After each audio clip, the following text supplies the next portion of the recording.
At this time, I'd like to call to order the April 4th, 2017 Davie County Board of Education meeting. Our first item on the agenda is to adopt the agenda. Could I get a motion to adopt the agenda? Have a motion by Mr. Drexler. Do we have a second? Have a second by Ms. Horn. All in favor? Motion carries 7-0. At this time, we're moving on to the closed session portion of our meeting, and I'll ask for a motion to go into closed session to preserve the attorney-client privilege pursuant to the North Carolina General Statutes listed on our agenda, to discuss personnel matters protected by state law, and to discuss student matters made confidential by general statutes and FERPA. We have a motion by Ms. Owens. We have a second by Mr. Potts. All in favor? Motion carries 7-0. We're now in closed session. At this time, I'd like to reconvene the April 4th, 2017 regular scheduled meeting of the Davie County Board of Education. I'd like to welcome everyone here, and we will now have the invocation. Heavenly Father, we come to you today asking for your guidance, wisdom, and support as we begin this meeting. Help us to engage in meaningful discussion, allow us to grow closer as a group, and nurture the bonds of community. Fill us with your grace as we make decisions that will affect our great county, and continue to remind us that all we do here today, all that we accomplish, is for the pursuit of truth, for the greater glory of you, and for the service of humanity. We ask these things in your name. Amen. At this time, I will ask the 4-H shooting sports team to come forward and lead us in the Pledge of Allegiance.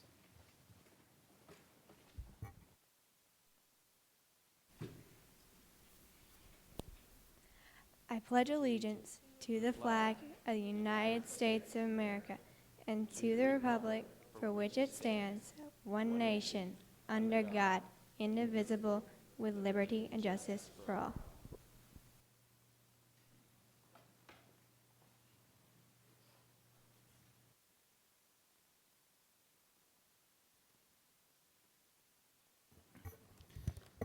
Thank you, 4-H members. We appreciate you coming today.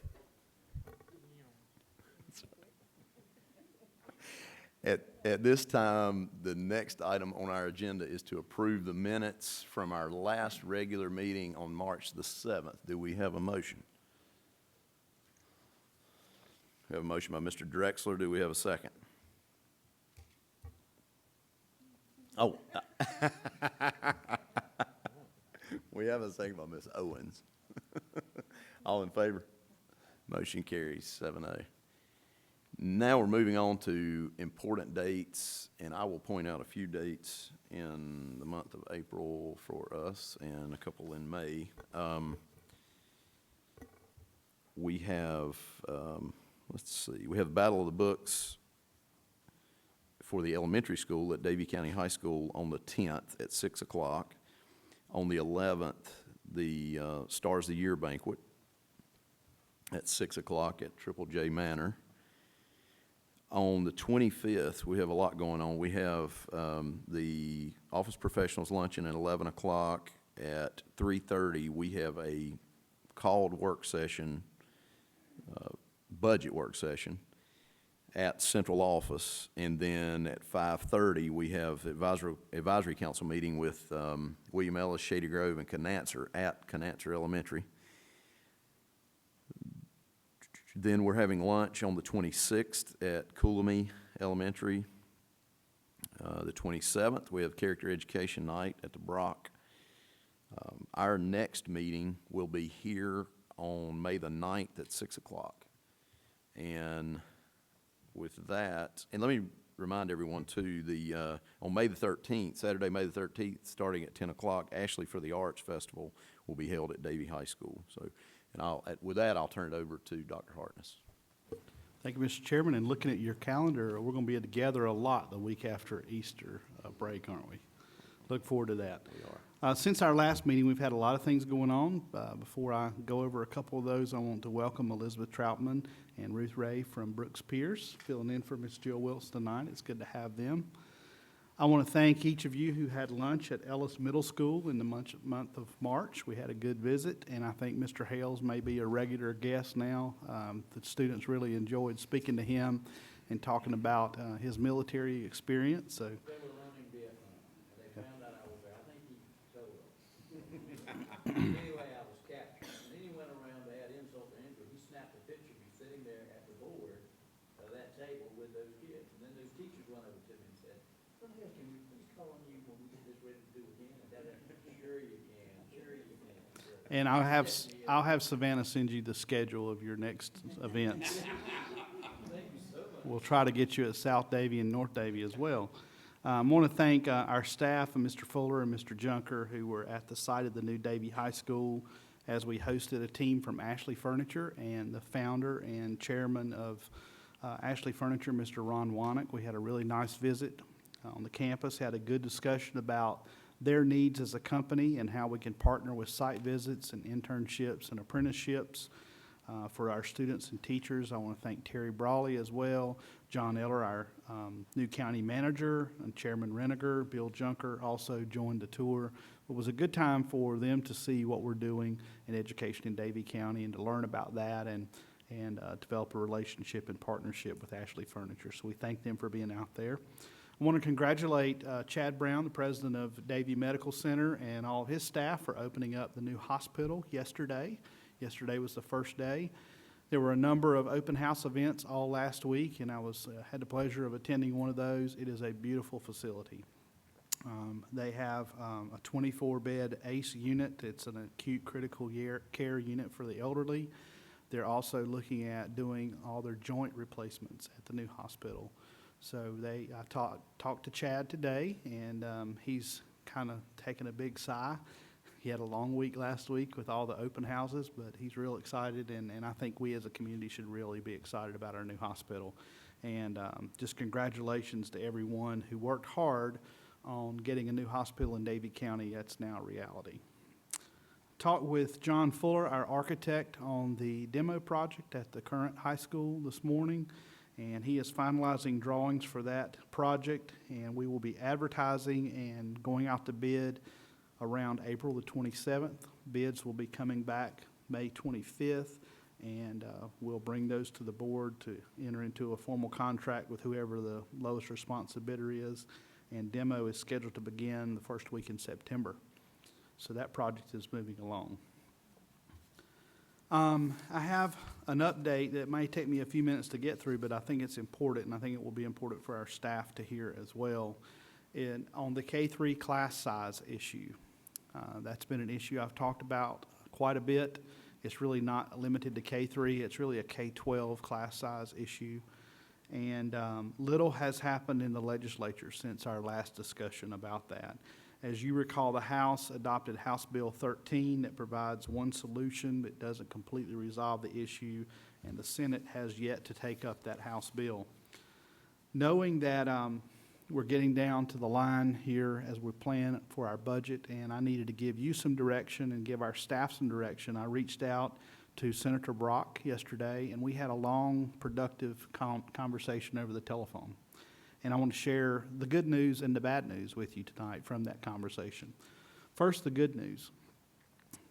The legislature, specifically the Senate, has looked into very carefully how school districts have been using their position allotment, their 001 teacher position allotment, as Deborah would refer it to it. That position allotment can be used for any teacher in the school district, and it's funded based on certain ratios by grade level.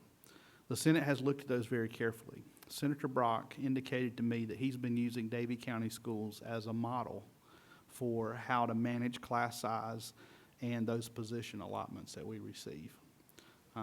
He shared with me that last Thursday he stood up with the Senate leadership and told the leadership how a district like Davie that's using the position allotments like we're supposed to and was intended should not be penalized because there may be a few districts in North Carolina who may not be using it as the Senate might think they should be. We've been, as we've shared with you before, we've been following the law, we've been following the allotment policy manual, and it's good to hear that some people are looking into that and have recognized that we are a model in how we're allocating our resources from the state. We don't have a single classroom in Davie County that's out of compliance.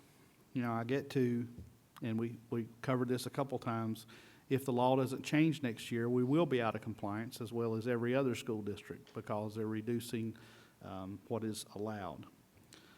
He also shared that Davie County comes up periodically when they revisit the teacher assistant issue. And a couple years ago, you remember that was a big issue, and how are school districts using the teacher assistant allotment?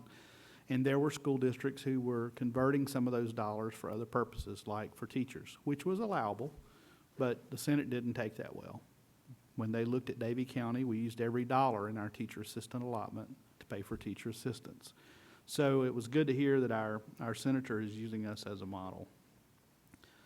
I also shared, as I did a few minutes ago, that if the law doesn't change, we need 15 teachers. We need 15 additional K-3 teachers to meet the class size ratio based on this year's student data. Don't know exactly what it would look like next year yet. I explained to Senator Brock how class size is determined in Power School. Power School is our student management system.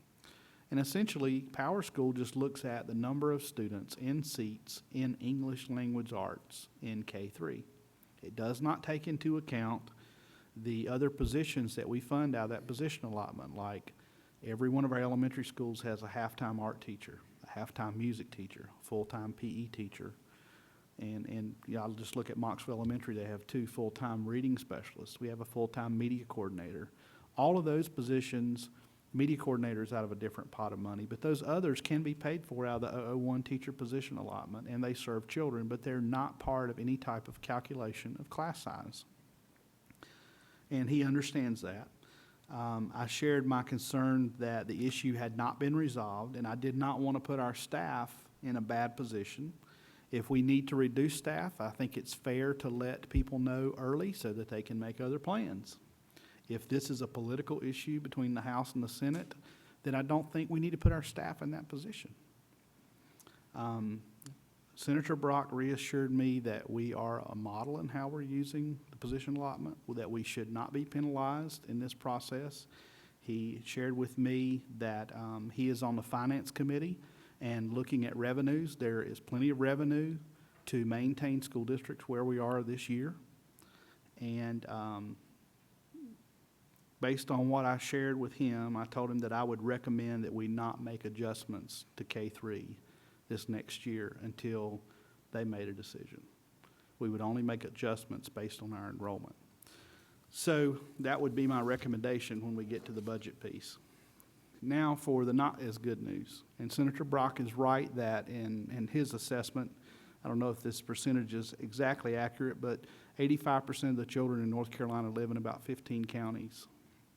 And for that reason, policy and law is often based on what's going on in those counties. And we know where those are. And the Senate has significant questions about how funds are used in some of the larger, more urban districts in the state. And I try to reassure our senator that 001 teacher positions can only be used for teachers. I can't imagine a school district, you can't use it for anything else. You can't buy books, you can't buy paper, you can't buy equipment with that money. It's for teaching positions. And I encouraged him and his colleagues to have their fiscal staff, if they have concerns about how funds have been spent in other districts, to send their fiscal staff out to meet with the superintendent and the CFO and understand how they're being used. Because I believe there's a lot of theories out here that are not founded. And there are flexibility. There's flexibility as to how you can spend that money. You maximize your resources. You use your Title I federal dollars. You use your local dollars. You use your state dollars. And CFOs who are trained know how to do that. But I reiterated how if we're doing the job that we're supposed to be doing, then we should not be penalized because they're displeased with other school districts, and he agreed. I shared with Senator Brock that there are definitely some flaws in the current allotment system. There are some flaws in the current data systems that we use to collect class size, just based on how you might schedule. Power School does different calculations. So they may not actually be looking at apples to apples based on how school districts schedule and how things are input into Power School. I strongly encouraged our senator and his colleagues to do a funding study in North Carolina. They've kicked that around. I know that that's been talked about recently of doing a funding study. There's been discussion of a weighted student formula, and I strongly encouraged him and his colleagues not to just jump into some new formula without doing a careful review of how it might affect other school districts. Their own program evaluation division has looked at funding in North Carolina schools and has made some recommendations. I reminded him that in 2010, the legislature spent over $1 million for a firm out of Denver, Colorado, to study the funding formulas in North Carolina. I remember being called down to Raleigh to sit in an interview to talk about the funding formulas from my perspective as a superintendent. And as far as I know, that study was just shelved. So we need to be carefully looking at how we fund public schools and public education, and it shouldn't be a knee-jerk reaction. I'm hoping that, and he agreed, we really need to be careful. So bottom line is, I want to thank Senator Brock for taking my call and for returning a call and for having a very constructive conversation, and for using what we're doing here as a model and recognizing that we're being efficient and effective. And I know that some of you, there are a few people in this community who are constantly asking how we use our resources and who are doubting how we use our resources. I would encourage you to share with them to call their senator, because he has a whole statewide perspective and he has seen how things are done across the state, and we're being used as a model of efficiency. I also want to thank Representative Howard, and I've told her this, and the rest of the House members for coming up with a proposed solution, because this is a serious issue. This is over 5,000 teaching positions in North Carolina. I will continue to stand by that. I think that this is politics. And this is a little battle between the Senate leadership and the House. And what I'm not ready to do is to put our staff in a tailspin or have them leave for the summer concerned about their job on an issue that I feel like will get worked out in some way or another. We're going to talk about this issue some more, and we'll give you some data when we look at this issue and how it affects us, or how it potentially could affect us if it's not resolved, when we come together on the 25th for our budget work session. But if I had to make a recommendation to the board tonight, this is what I would recommend. I would recommend we enter into this budget with information that we know. We anticipate salary increases for teachers and for principals and for other staff. We can anticipate that. We can project that. There's some other things that we can project. We know our projected enrollment for next year. We can make adjustments to our budget based on those factors. But I would leave out the K-3 issue as we go into this budget if I were recommending something tonight. And what I would do is, let's plan to start our school year in 2017-18 like we did this year.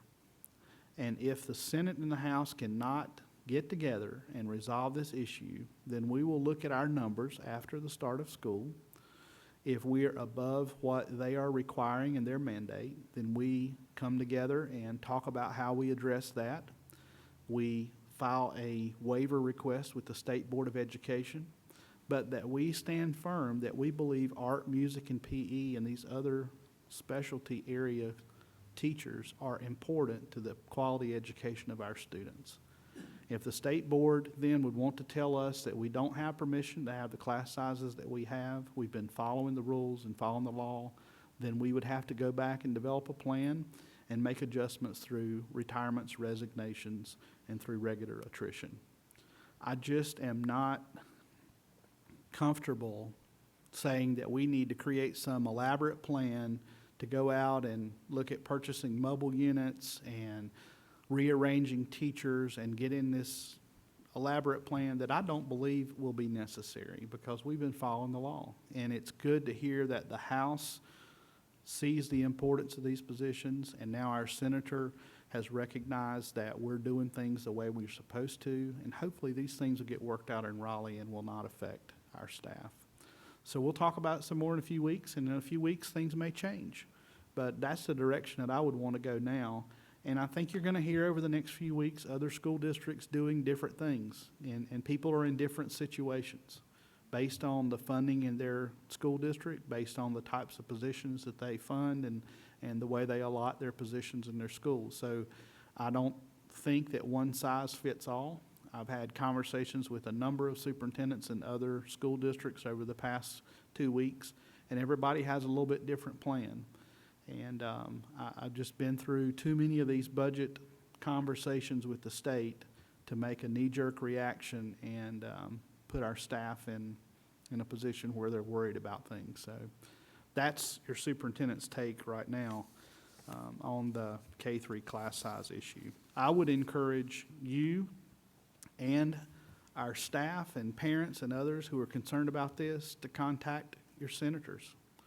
Not just Senator Brock, I think he understands where we're coming from, but there are senators out there who are making these decisions that are part of the Education Committee, and I think they need to hear the importance of what we're talking about. And they need to make a decision soon as we resolve budget issues and develop budgets. Be glad to take any questions, Mr. Chairman. I think I asked you this last month, but do you recall, or do you have an understanding of why this whole class, K-3 class size issue began? And then another question, can you give us your take on the other issue we've been hearing about on our emails? And I can't even think of what that is right this minute. I had it a minute ago. I'll come back to it. So I'll answer the same way I did last month. I don't know what the intentions were, other than when we discovered that this provision was in the budget bill, and I contacted the governor's office, I contacted our House education advisor to the speaker, I contacted Representative Howard's office, I contacted Senator Brock's office. I heard back from the House and the governor's office immediately that they had no idea this was in the budget.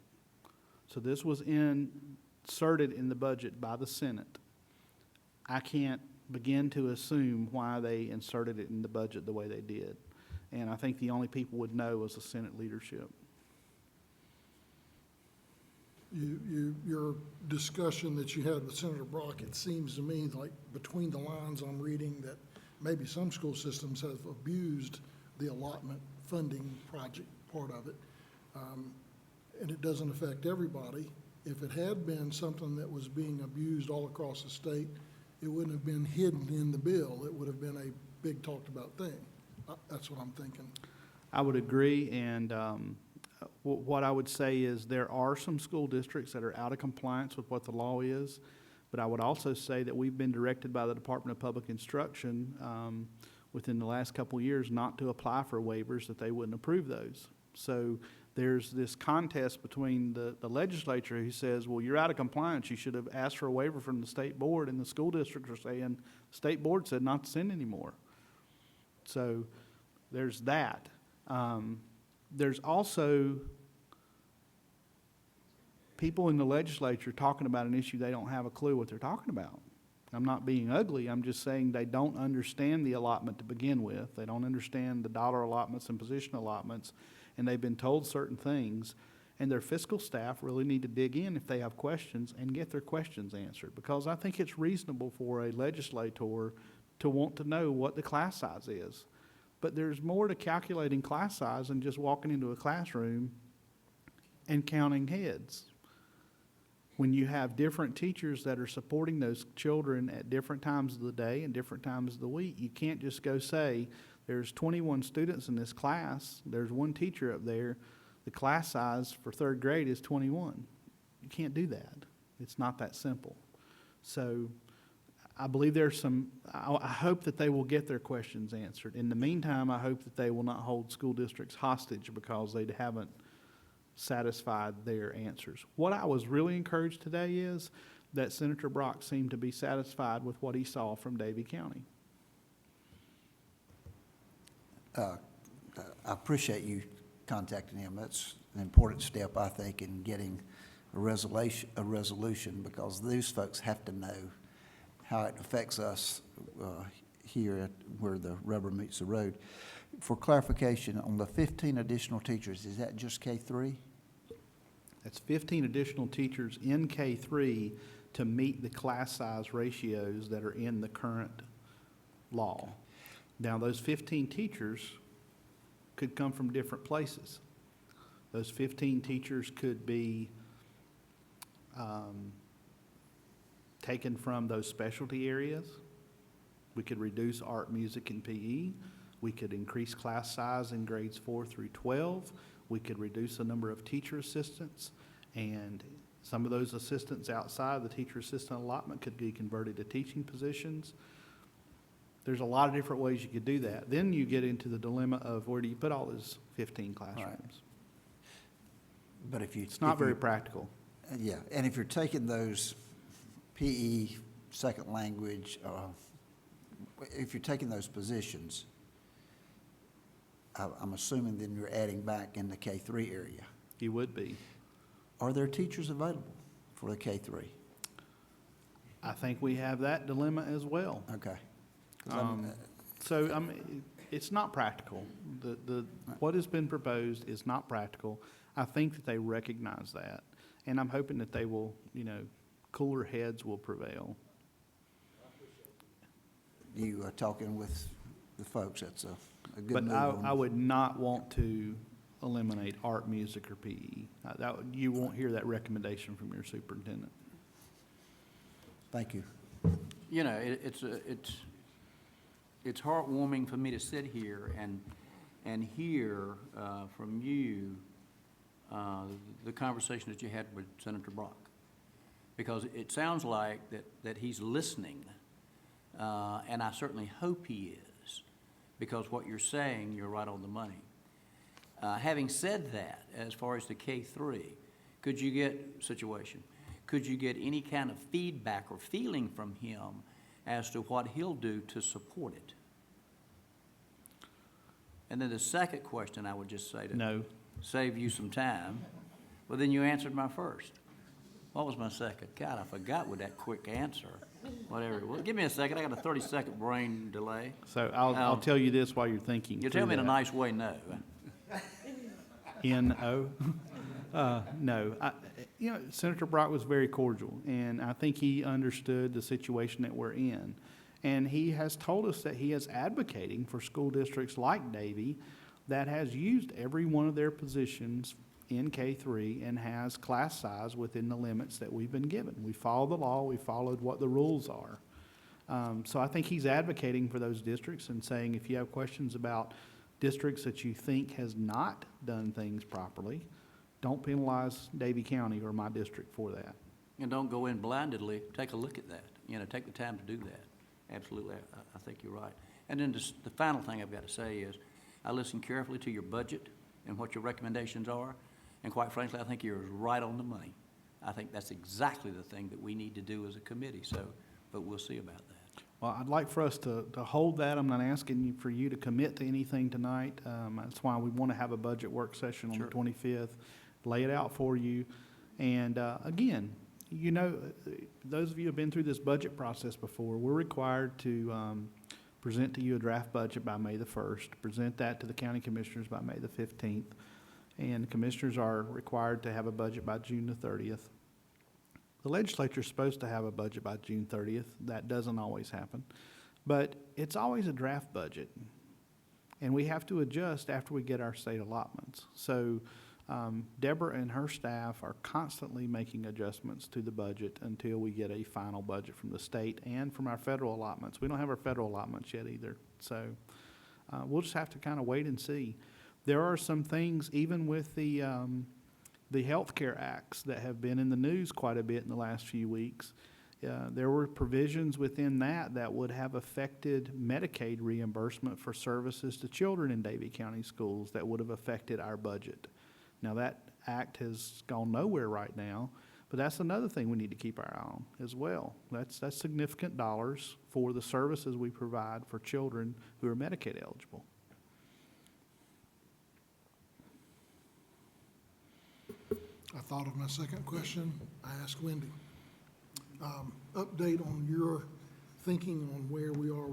What are you hearing about the school calendar? That's a great question. I'm sorry I did not update you on that. We received a lot of support from Representative Howard. Representative Howard ran a bill to give this board flexibility on the calendar. There's a bunch of bills out there that are calendar bills. Everything that I'm hearing is that they're dead on arrival when they get to the Senate. Senator Brock and I did not talk about that again because he was not supportive last time I discussed that with him of including Davie in any type of local bill to give you flexibility for that.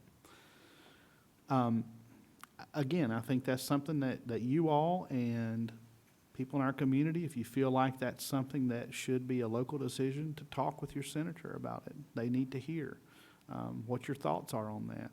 What I continuously hear is how we don't want the federal government involved in making decisions that should be made by the state. We don't want the state being involved in decisions that should be made by local government unless it's convenient. So that's where we are. Any more questions? Thank you for the update, Dr. Harness. And I, too, appreciate you contacting Senator Brock again and discussing this issue with him and helping him understand the severity of it and our concern here in Davie County. And Terry, as you said, I do hope that he will advocate to the, I hope he will do everything he can do to explain, to advocate for school systems like Davie that are following the rules. But it's quite honestly refreshing to hear that that we're getting some good feedback out of the Senate about Davie County schools. But again, thank you for that update, Dr. Hartness. At this time, we're moving on to the construction project update, and I will call on Mr. Jim Moorfield to update us on the high school project.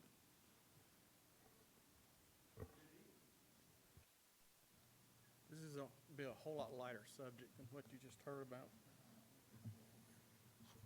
You know, we don't have many more of these sessions together because we're getting real close. I won't have anything to bring to you in a couple of months besides the grass is growing. So I don't think you need me to waste your time telling you the grass is growing. But I'm going to tell you tonight. But the first thing we need to talk about is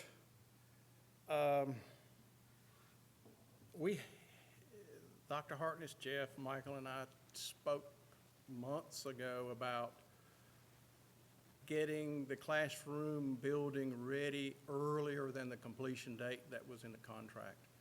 And New Atlantic stepped up, and they have been working on that to a great deal, and a great deal of time, with a great deal of effort. And I want you to understand that that has pushed back a little bit the completion of the main building, what we call the main building. That's the gyms, auditorium, admin, that type of thing. So we need to be a little bit conscious of the fact that they may not, or they probably will not, although they continue to work at that, they probably will not meet their contract completion date. But they have also made a lot of things available to us. For instance, the third floor of the classroom building belongs to the school system. It's locked up. I can't get in it. It is available for furniture and for IT as we speak. It is ours. The second floor, the vast majority of the second floor is in the same condition, except for the media center and those rooms surrounding it. And just wanted to let you know that we're working diligently to complete as soon as possible, but anything before the buses get there, in my opinion, is great. But on that same note, WRCP, our architectural firm, and myself, we have probably made a punch list on 85 to 90% of those classrooms in that building. We expect by probably the middle of April to be complete with all the punch list items in the classroom building. And at that point, they will basically turn the ownership of that facility over to us. We will have complete access. The only time they'll get into that building will be to perform punch list items. So I'm encouraged about where we are. And like I said earlier, it just opens up a big door for the IT and for the new furniture to arrive. So that's great, and appreciate their efforts for that. One of the things that has been unusual from the standpoint of delivery is doors. You see a picture of the entrance doors, the main entrance doors and the entrances of the building, and they have the exterior hardware on it. It will be keyed, so Michael, his staff are the individuals that can get into that building. So this is, and it's been a delay item, and following through with that delay item, we talked last month about the replacement windows, frames, glass, all of those issues in the classroom building. And what we have asked the glass supplier to do is to make sure that that building is secure before he starts pulling windows out of classrooms. And we expect, or they expect, all the replacement glass to be on site probably in 2 weeks. And they are anticipating doing 8 to 10 windows per day. So the majority of their work will be behind them, and they will be, their emphasis will be on replacement glass. So a little bit of flaw in the schedule, but it's working out to everybody's advantage, I think. The other thing, and I think y'all going to hear a proposal about a change order for some baseball, softball field structures, but this is around the exterior of the softball field. This is the retaining wall that will hold up that huge mound of dirt that you see out there when you visit the site to the left of War Eagle Drive, and it's all in place and complete. And as soon as the site is released because of erosion, that will be backfilled, and the grass will be sown, and it will take shape very quickly this spring, we're hoping. The other thing, I don't know if you've noticed or not, or if you've been there, but I'd say 80–90% of all the site lighting, the poles are in place, and trees are beginning to bud. Grass is coming up in the planters in the student parking lot, so it's beginning to take shape very quickly in that area. And the grass is turning green. Told you I was going to tell you about that. The football field is coming out of hibernation very quickly, and it won't be long before the subcontractor will be out doing some maintenance to get rid of the weeds that birds and various other things left for us during the winter. So that was an encouraging sight. This is the main entrance to the building. This product that's being installed it's called translucent panels.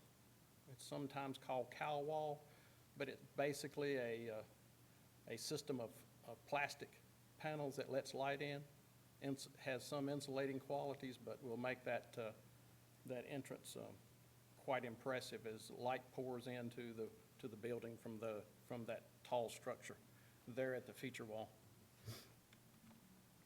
And we are also getting the small nursery plants and the small ornamental trees up next to the building.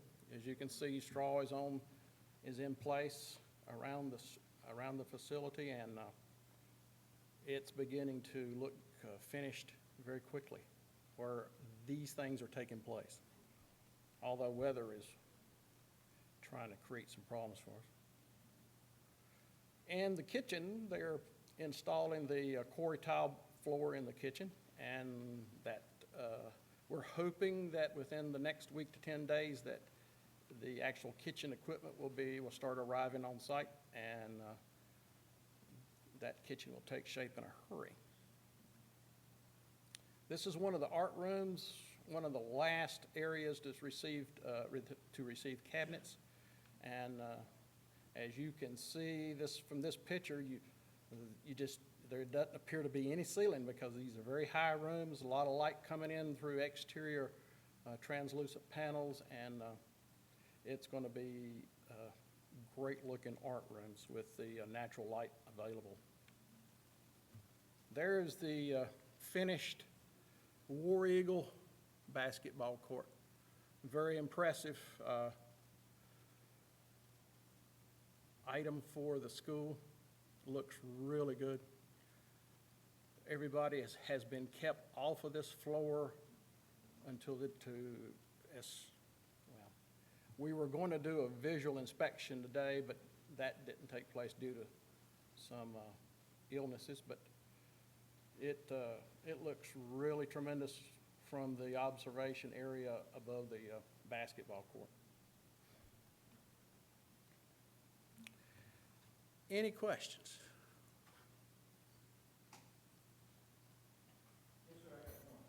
Yes, sir. With regard to back up to where you talked about those replacement windows and Yes. 10 per day. Yes. To get those in. And in fact, you reiterated to the glass people at the importance of security when they rip out windows and so. Yes. Do you have any kind of a timeline, realizing 10 per day, roughly how long it's gonna take them to replace those windows? There's about 180.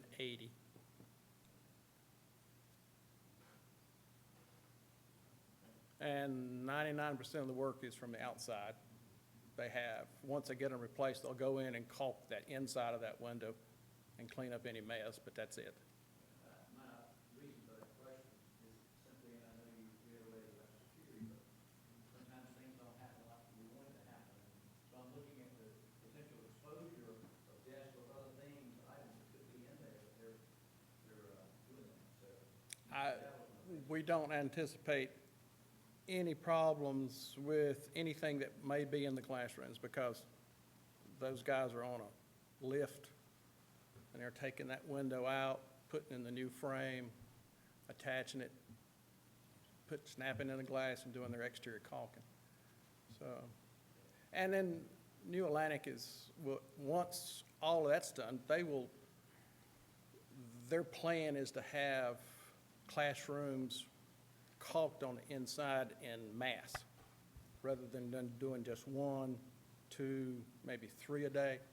Get a whole wing done and then do them all. That way they can supervise that individual that's in there. And they are responsible for what we put in from the standpoint of insurance. They're responsible for those items. We have an agreement with them that the builder's risk is going to carry that insurance liability, so if something happens, it's theirs. So, but it's. You mentioned that you wouldn't be appearing for us in the town. So you need, driving in today, I looked over the schedule, and I saw that you were on there, and I was thinking the same thing. So that's good, because we're almost there. So you'll be. I'll be glad. Well, I'm sure. I don't think you'll be glad we are. And I guess I'll point out, one of the points you were making about the doors, basically what you're saying is you're having them make sure they get the building secure with the doors in before they start. Don't take anyone off of putting the doors in to put the replacement windows in. Yeah, Basically. We Okay. waited months Yeah. and months for those doors to arrive. Yeah. So. Makes It's- sense. Makes sense. Have any other questions for Jim? Thank you. I do, Oh. I do. So Jim, what we're hearing tonight is that the 3-story building is on schedule to be turned over to the school system within a matter of just a couple weeks. And this is, any efforts that they've made on that three-story that's caused the rest of the building to be delayed by a few weeks is not going to stop what we're doing, Michael, with furniture deliveries and technology installation and all the things that we had scheduled. So as far from that, it's from a staging perspective, that should not hold us up. Is that what I'm hearing? That's correct. And my conversations with New Atlantic is that they understand that they're going to be there a little bit longer than they had anticipated. There will be no change order for general conditions. It's going to be a transparent extension of time from their standpoint. They're going to finish the building. They also realize that, you know, the completion date is really a placeholder on the calendar because their subs will be there well into the summer, supporting the moves of equipment from the existing high school. We're moving lifts, kitchen equipment, scoreboards, lots of things that they will be supporting once school's out and they're making their, Michael and his people are making their moves. So they understand that, and I think it's a very great position for them to say, look, guys, we'll work with you any way we can because it's been a great team. It has been a great team, and I'm just excited that we have several months through the summer to make this transition. You know, I know that Doyle and his staff have already talked about when they want to move and open up the new office at the new high school, and we do have a number of months between the opening of school and scheduling an open house. A lot to do, but it's really coming together well. And I was in communication with Ricky Adkins from New Atlantic this week and told him how pleased we were with their team and how they had worked with us. And I've never worked with a general contractor that's worked with us as well as New Atlantic, so very pleased. And Jim, we wouldn't be where we are without you being there and Michael and all the team from Davie County Schools working together. So I want to say publicly, and this won't be the last time I say it, sorry, we thank you. Absolutely. You Yeah. all are welcome. It's,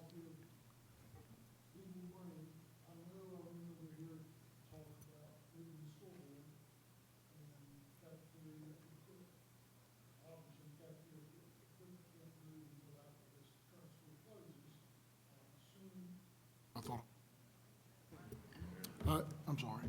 I assume that your school board you're talking about is the football stadium board? That's correct. That can be moved pretty much any time. Who holds the list of the material things that are at the current high school that will be moved to the new? It's a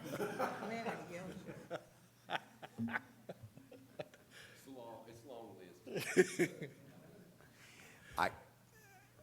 I guess, I would also, again, we've said it many times, we certainly wouldn't be where we are now with the school project if it hadn't been for you, Jim, and we appreciate that. As far as the scheduling piece, just to add to Dr. Hartness's comments, you guys feel confident that as they move through this, not necessarily hitting the drop dead date on the main or core building, that they can stay far enough ahead of Michael's staff as far as us moving or the movers coming in that it wouldn't hold up anything? I mean, at the pace that we're going now, I would anticipate that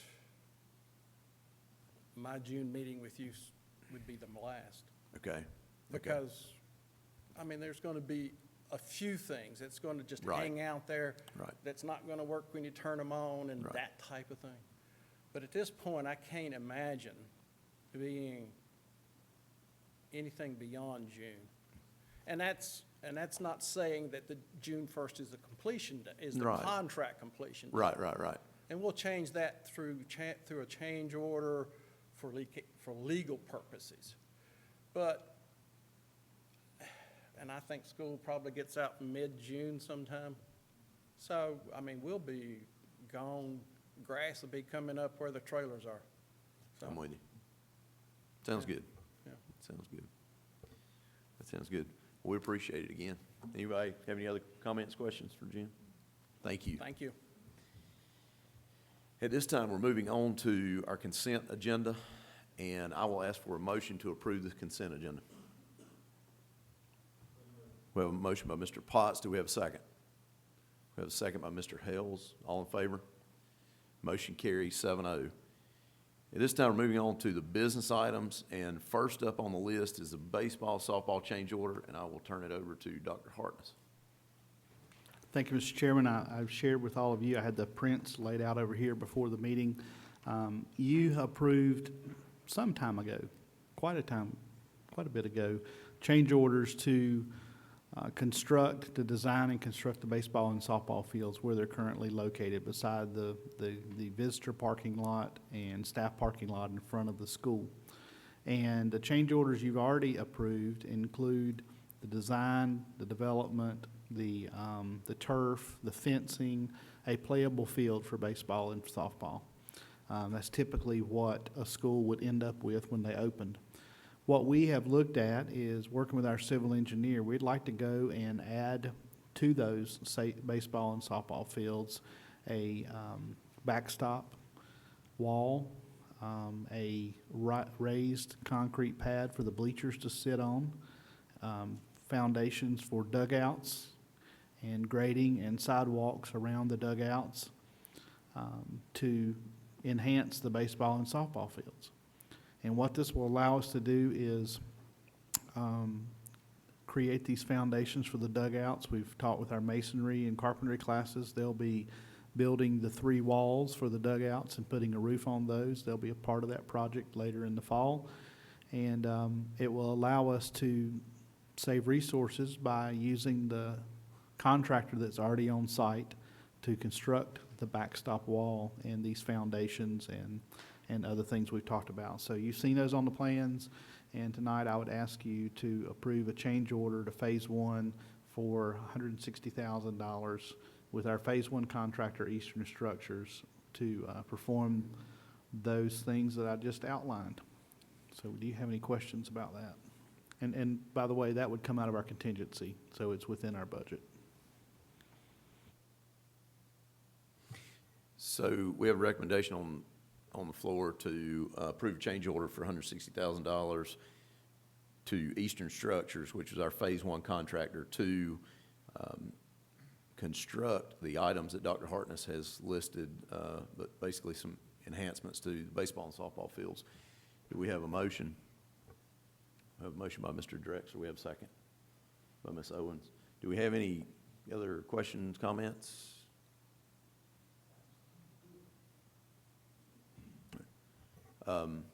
Seeing none, I'll call for the vote. All in favor? Motion carries 7-0. Thank you, Dr. Hartness. At this time, we're moving on to technology and instructional interactive flat panel contract for the new Davie High School, and Butch is going to talk to us about that. Chairman Fuller, board members, Dr. Hartness, good to be before you again tonight. Board members, in your packets, you will find a business item requesting your approval to award contract for the acquisition of instructional interactive flat panels. You'll recall in the January board meeting, I presented the process used to select and identify this classroom technology. That evening, Ms. Yvette Shore accompanied me, and we did a presentation and a demonstration of that technology and how we gain teacher input through this process. Ms. Yvette Shore also gave you an overview of how excited she was that night. It was pretty energetic, and how encouraged she is about this technology and what it could mean to our students. Tonight, board members, we're asking you to award contract for interactive flat panels to be installed in 84 classrooms throughout the new high school and 1 in the media center. All regular classrooms are to receive this technology. Background information on the interactive flat panel bid. Request for proposal was posted on February 16th in the local newspaper and posted on our website. I also sent out an email to encourage the known providers of this technology and encourage them to participate in our bid. Bids were due to central office on March 8th at noon. On that afternoon of March 8th, a public bid opening did occur. There were 11 bidders, and those bidders and their bids are in your board packets. Bid selection was based on the predominant size of the panel that we're seeking, which is the 75-inch panel. All of the bidders did quote this size to include the block mount installation and a 5-year warranty. And those bids were evaluated. Board members, based on the bids that we received, staff recommends you award the contract to the lowest responsive bidder, which is ConnectView.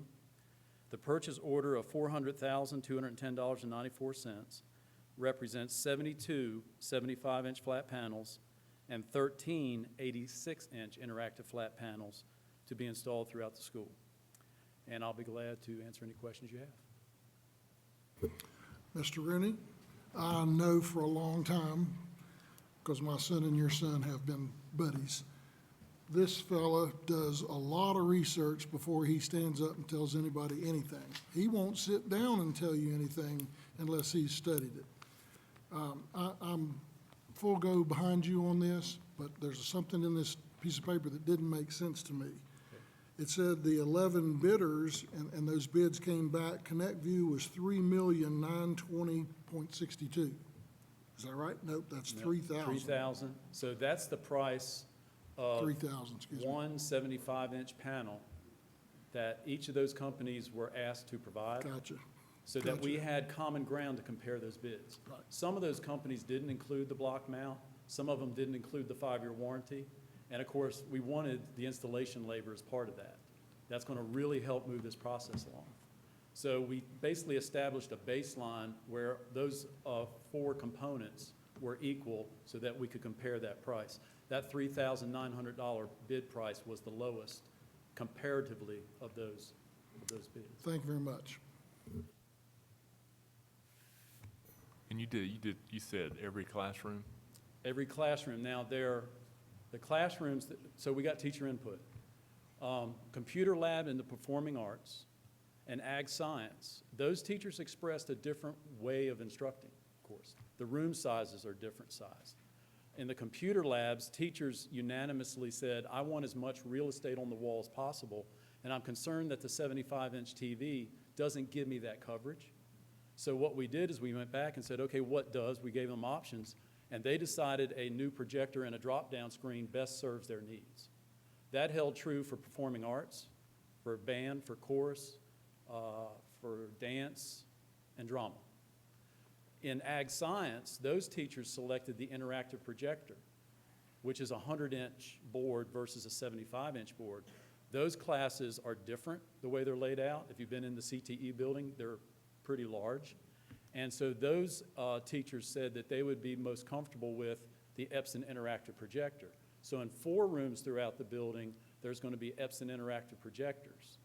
In 11 classrooms, well, we call them classrooms, performing arts, CTE, computer labs, there'll be drop-down screens and projectors. Then all other rooms will get this same technology, the 75-inch interactive flat panel. So this is coming from the teachers. You know, we wanted to make sure that all along, and really, Mr. Nicholson being part of this process all along, we were still discussing this about 3 weeks ago, and those teachers were still in the formulation of their ideas and what works best for them. So this is still fresh, pretty much hot off the press, but we feel very comfortable that we're serving our teachers at what they requested. So we have a recommendation on the table to approve a contract with ConnectView for a total purchase amount of $400,210.94 for 72 75-inch interactive flat panels and 13 86-inch interactive flat panels and installation and cabling for the new high school. Do we have a motion? We have a motion by Mr. Hales. We have a second by Mr. Drexler. Have any other comments or discussion? Seeing none, I'll call for the vote. All in favor? Motion carries 7-0. Thank you, Butch. We appreciate all your hard work on that.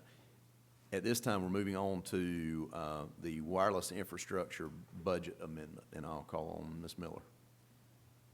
Thank you, Chairman Fuller, members of the board, Dr. Hartness. We come before you this evening to request the use of $98,600 of capital outlay fund balance. And the request of this funding is for the wireless network access points for the new high school. And these funds are going to be used in advance. We will get a refund from the federal E-rate program, but we need to make the purchase and then we get the refund. So if we could use the fund balance until we get the refund either at the end of this year or by January of 2018. So hope that explains it. Thank you, Ms. Miller. So this is a budget amendment for the Right, use right. of that fund balance. And we have a budget amendment on the table. We need a motion to approve that for the $98,600 to use these funds for the wireless network access points at the new high school, and which we will be reimbursed for by the E-rate program. Do we have a motion? We have a motion by Mr. Junker. We have a second by Mr. Potts. Do you have any other comments, questions? Seeing none, I'll call for the vote. All in favor? Motion carries 7-0. Next up is Ms. Miller again to talk to us about lottery funds funding the gym floor replacement at Shady Grove. Okay. You may recall when we approved our capital outlay budget back in June of 2016, the capital outlay budget for 16-17, we had a public school building capital lottery fund project, and that is to replace the gymnasium floor at Shady Grove Elementary. So the purpose of this business item is for you to approve the use of those lottery funds and complete the application for that process in the amount of $180,000. Thank you, Ms. Miller. So we have recommendation on the table to approve the public school building capital fund lottery funds application to use $180,000 for the expenses related to the replacement of the gym floor at Shady Grove Elementary. Do we have a motion?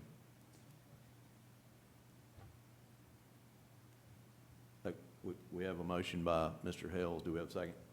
We have a second by Mr. Junker. Yes, sir.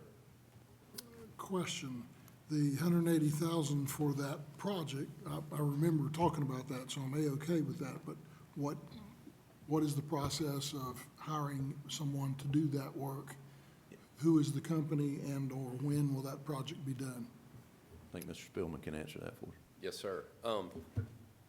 We are in the process of drawing up bid documents right now, and we've hired John Fuller Architecture, to do so.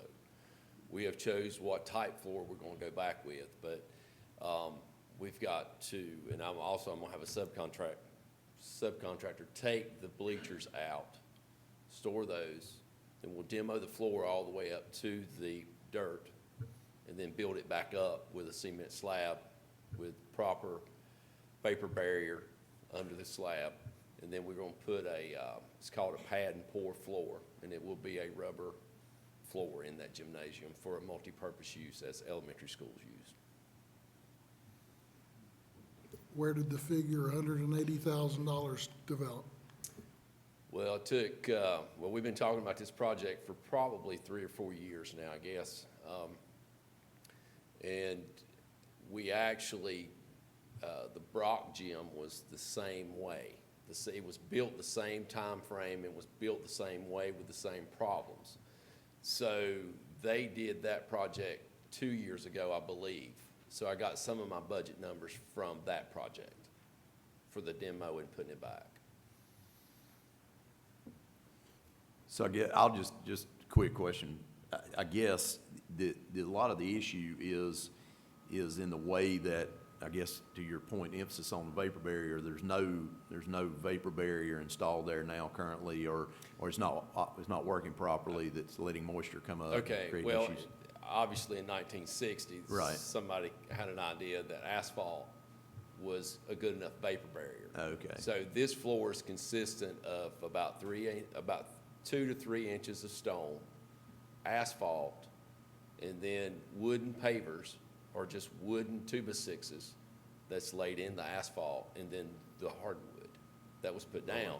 Well, in that design, the The petroleum-based product was the vapor barrier. Well, now after doing some core drilling in the floor and different things like that, we found out that the petroleum-based is out of the asphalt, so it's just kind of a powder.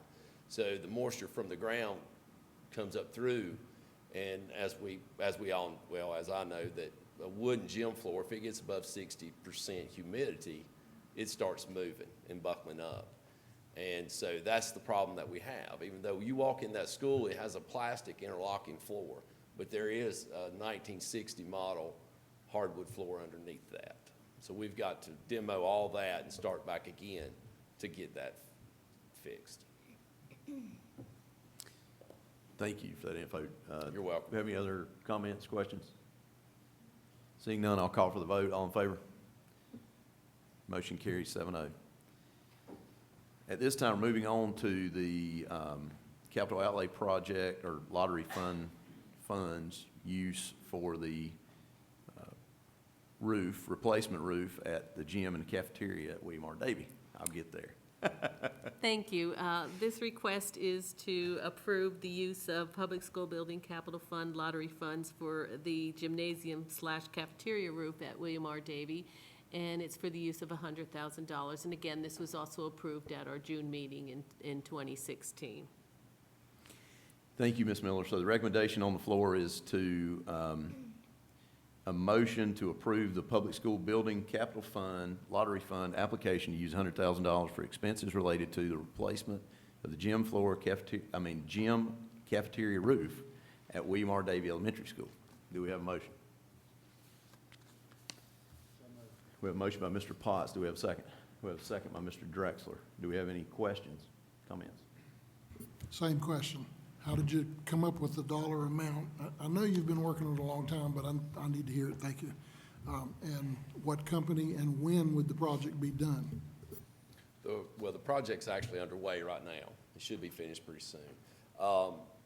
We use, we have a spreadsheet that was conformed years ago, and it was added to our 10-year facilities plan 2012, so it's part of that documentation. And those roofs were 20 years old, and that's what our goal is to replace the roofs at 20 years on those type roofs. And we use it's basically a budget of like $9 a square foot to replace that, and we just know that by talking to contractors and designers for that. Is there any concern that the project's already been started and now we're asking for approval of the funds? You approved the funds in June of 2016. You're approving the signing of the application for the funds to the state. It's just to send the application to the state. Correct. Have any other questions?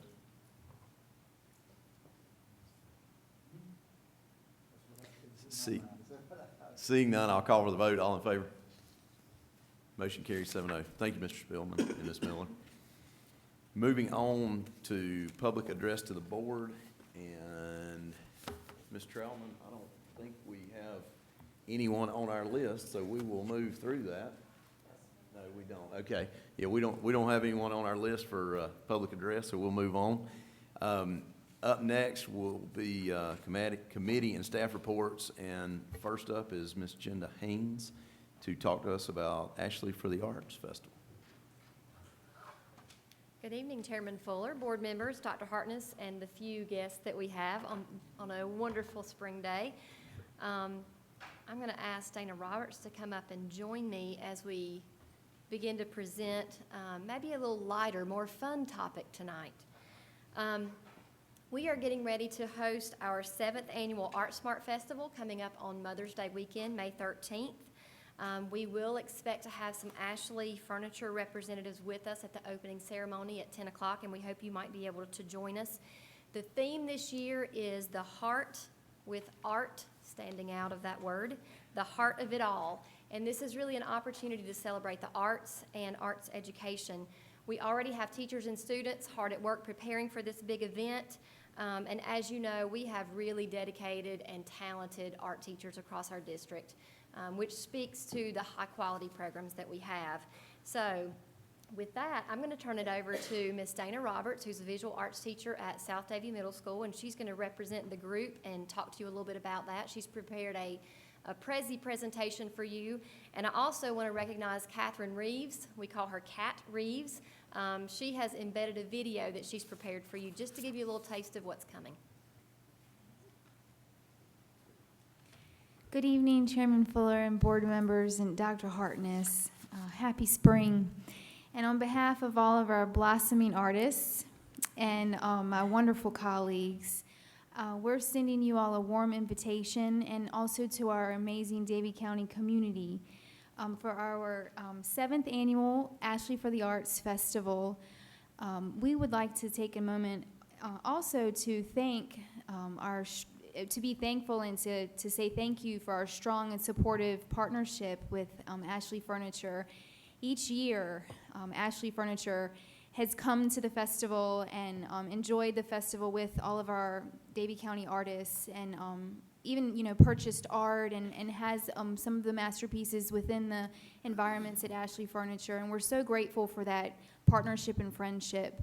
And the donations that have been given have also allowed the students to experience more of the special materials that are needed, the instruments, and all of the projects that they're doing that are so rich for them. So we invite you to come in. Here we go. So on May 13th, on Mother's Day weekend, our opening ceremony starts at 10 a.m. And at that time, we're going to have a presentation that really is highlighting the theme for this year. And the arts are the heart of it all, and arts come from the heart. It's how we interpret and experience the world, and it connects all cultures. For so many students, the arts are the heart of education, their passion, and they love the opportunity to learn in different ways. As a critical part of a well-rounded education, arts are a way of learning, communicating, developing the brain and cognitive abilities, and cultivating creativity. Furthermore, our students are acquiring valuable soft skills, and they learn discipline, and they learn perseverance as they work together as a team in the performing arts. Oh, I keep going. Let me go. Here we go. There we go. So our choral department has been working really hard, our music ensembles, and we're always so pleased to see them shine. And it's a wonderful world. At the beginning of the ceremony, after our introduction, our combined elementary chorus is going to be performing and celebrating arts and culture on a global scale. And also our choral department, you can see here with Elaine Snow, it's always such a beautiful performance. In the small gym, we're going to have our make and take, and the Davie High School will have their pottery demonstrations for us to observe, and we always have a nice audience in that experience. The children really have absorbed this skill, and it's quite fascinating to see how they're mastering it. And the small gym is just filled with color, so we're looking forward to you all coming in and seeing all of the masterpieces. And some of our make and take activities this year that you'll be able to enjoy we're going to have our sand paintings. There's going to be a printmaking station, some hands-on drawing activities, and I must say, just to see family members interacting with their children, making art, I think the adults probably are enjoying it just as much as all of our students. And our musical performances will be going on in the large gym. Our jazz ensembles will be performing. We will have a guitar ensemble performing, and the Davie High School will be performing the jazz ensemble there at from the high school. So very, very talented artists. And there's Kat with her students performing. So we hope you all can join us on Mother's Day weekend. And this video that we're going to see is a video that Kat compiled. She went to each school and she interviewed the students, and they were very passionate and eager to share why the arts are so important to them. So I think it's really a beautiful way for us to see directly the impact that you all are having on our community with all of the support that you're giving us, and also the ways in which they're honoring the support that you're providing.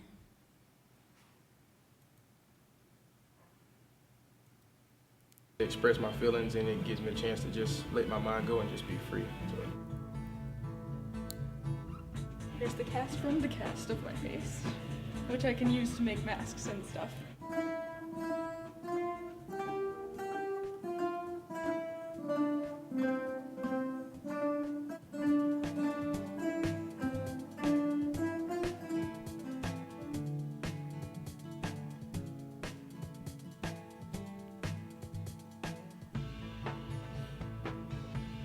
You're really focusing on the emotion of what you're putting behind or how you feel about a certain dance, and not everybody's going to have the same feeling about it.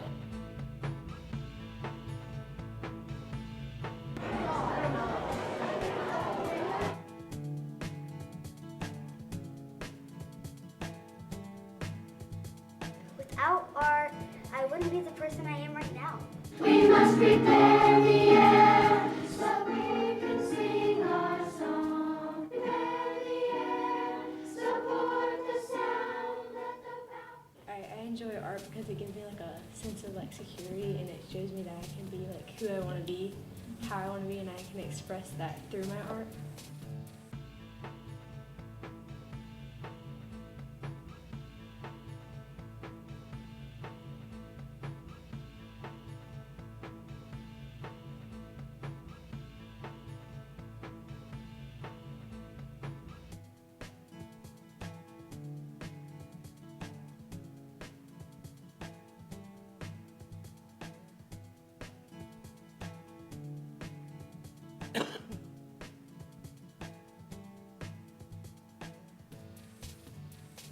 Shirley, my name is Kat. Kat. I'm not allowed anywhere near the science wing. I just loved it. Whenever I was up on stage or up in the choir with everyone, I just felt home, you know?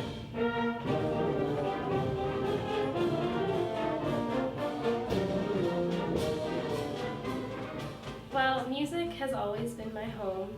It brings me joy every day. I love performing in front of people and getting that audience reaction.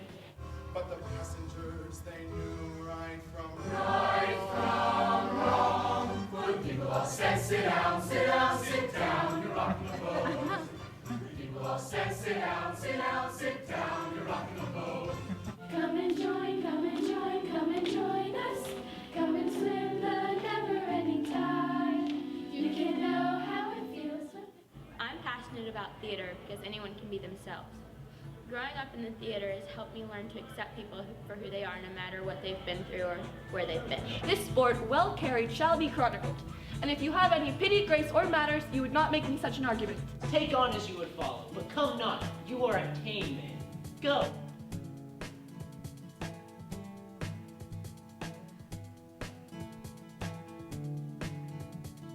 And 46, go.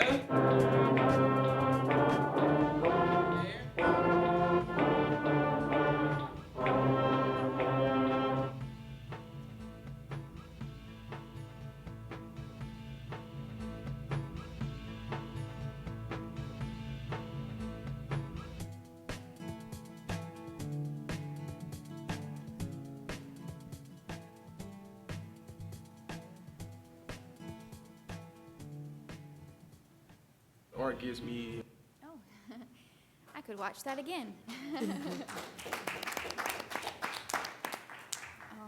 And again, we would just like to say thank you, Chairman Fuller, board members, and Dr. Hartness. I know my colleagues and myself, we feel very fortunate to be a part of Davie County and educators here. And the children that we serve are, as you know, so gifted. So thank you so much for what you have helped us fulfill. And come join us. It's 10 o'clock open ceremonies. It's a free festival. And I also wanted to note that we'll have local vendors there that are selling their crafts. The Band Boosters and the Chef's Club from South Davie are going to have delicious treats because it's in the middle of the day, so I think we're going to have some hungry bellies. So we look forward to enjoying the festival with you. Thank you. Thank you, Ms. Roberts. We appreciate you coming. We appreciate all you do, and everyone that's helped put this Art Smart Festival together.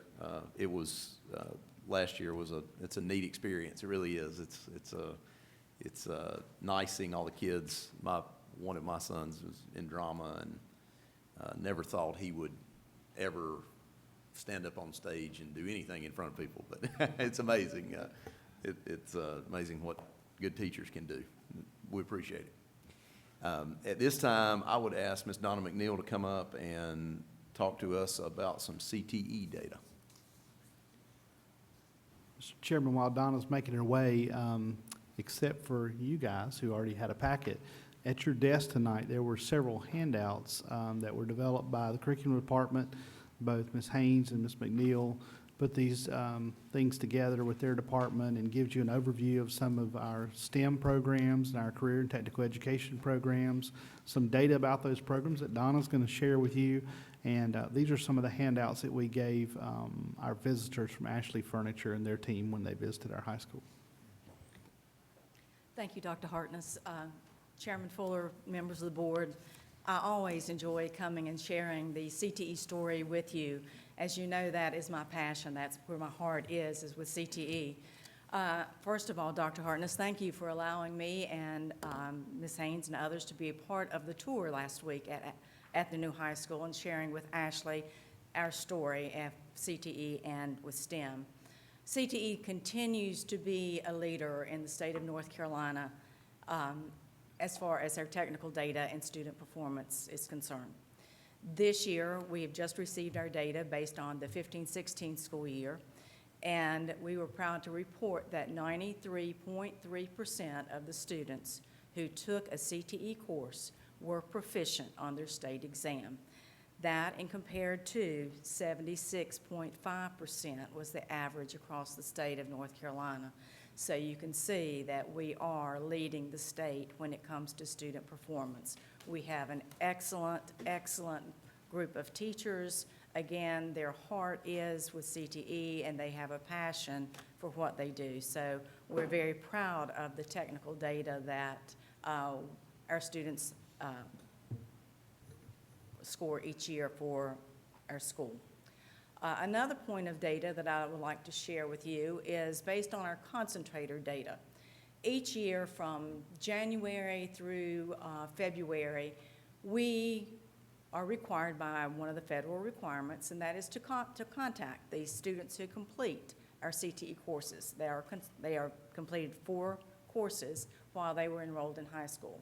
We call them, we poll them, we see what they are doing, how they are using the information and that they have received while they were students at Davie High School. So of our CTE concentrators that we polled, 98.8% of those students reported that they had completed high school because they were concentrators. They had a passion, they had a dedication, and helped them to go on and graduate from high school. So that was 98.8% that were actually received their high school diploma if they were at CTE. 98% of those concentrators also graduated from high school with their cohort. So again, they had a purpose. They were there. They were part of their high school program. And 98% of our concentrators also go on to some type of post-secondary education. We prepare them career and college ready so that they are successful if they elect to go on to post-secondary, and we do encourage that. So we were very proud of that data from last year. So Yes, we do have areas that we need to work on, and that is with our non-traditional students. It's difficult to attract females in some of our construction trade courses. It's difficult to attract males in our health science programs at times and in foods. But that's our goal, and that's what we're working on as we continue to move forward. Last year in our CTE courses, we also had another piece of data that I'd like to share with you, and that is on the number of credentials or certificates that our students earned. As part of our program, as we continue to expand credentialing and certificates to show that they have achieved industry-recognized credentials is very important. So last year, we had 1,092 credentials or certificates that were earned while students were still in high school. Of those credentials, the work keys that you've heard about and that is funded through our state budget, we had 174 students, seniors, that took our work keys or career readiness credential exams last year. Of those, 87.5% earned silver, gold, or platinum. And that, again, is a statistics that is leading the state as far as the number of students who are earning at those levels for the credentialing. We've just gotten our data back, or the test results from this spring, and it's looking like we're going to be, once again, I think it's going to be like 89% is what I figured today. So again, we are leading the way as far as that credentialing is concerned. The work keys, again, it is starting to be recognized in our community. We are a work-ready community in Davie County, and our industries are starting to look at that career readiness certificate to be able to look at that and say, okay, you scored well in math or in reading, and that is that's something that we are looking for and that is very important to us. So that in itself is an achievement. Other credentials that are listed there in your handout, from Microsoft Office to our National Center for Construction and Education Research, which is construction trades, OSHA certificates that are earned by our carpentry and masonry students that actually give them that OSHA card that they can go out and is recognized on any job site. So that is some of the others that we're doing. The ServSafe, when you go into a restaurant and you look on the wall and you see a ServSafe certificate, last year we had 28 of our students that earned that certificate and was paid for through CTE dollars in our county. So we are, again, helping to saturate our community with credentials that are highly recognized and that are visible. Other ones that we have had, Autodesk is another one that is very popular. Students who come through our drafting program, they can come out with a credential through Autodesk for a CAD program, through Rivet, through Inventor. So those are other ones that are highly recognized. And again, our teachers were rewarded for some of these credentials for extra pay this year, for merit pay. So we are very proud of those. Now, in addition to those credentials, I didn't list on here, but we also had 20 students who went through the community college program and earned their certified nurse assistant program. They went through our Health Science 1 and 2 program first, and then continued on at the community college level during their senior year. And 20 of those last year earned that CNA, and that's a 100% pass rate for that. And that in itself, again, it's due to the preparation by our teachers that are helping them to be more successful when they go on. And we also had students that earned their stick welding credentials through the community college as well. So we're very proud of our students and the achievements that they are making, and these are life skills that they are going to take with them as they continue into the world of work and as they are choosing a career for their future. So thank you. Thank you, Ms. McNeil. Thank you for this information. I would just like to say that, and we talked about this at our walkthrough at the high school, but I want this board to know that Davie County Schools was very well represented at our walkthrough with the Mr. Wanick and the Ashley team. I'd like to commend everyone that was there. Dr. Hartness did a wonderful job. Ms. Haynes, Ms. McNeil, and Mr. Nicholson did a wonderful job of representing Davie County Schools. And I really appreciate you guys doing that. It was I believe, a very informative discussion for them about Davie County. And I think maybe we learned some things, we all learned some things, and we can work together, team together, and help each other. But it was a very good visit, and Davie County Schools was very well represented, and I appreciate that. I got a quick comment, McCann. Yes, sir. What did she get? I think you have done a phenomenal job in capturing the data. Now, as far as the data is concerned, I think it's just outstanding that Davie County is part of facts and figures based on that. So hats off to the teachers and so forth, all the ones that play a role in Davie County to make this happen, because this is really, really important. It gives those kids a set of credentials to go for that job with. So it gives them something that says, hey, I'm certified in this and I'm certified in that, and that speaks volumes. So what you're doing is well worth the time and effort, and it's outstanding to the kids. So thank you.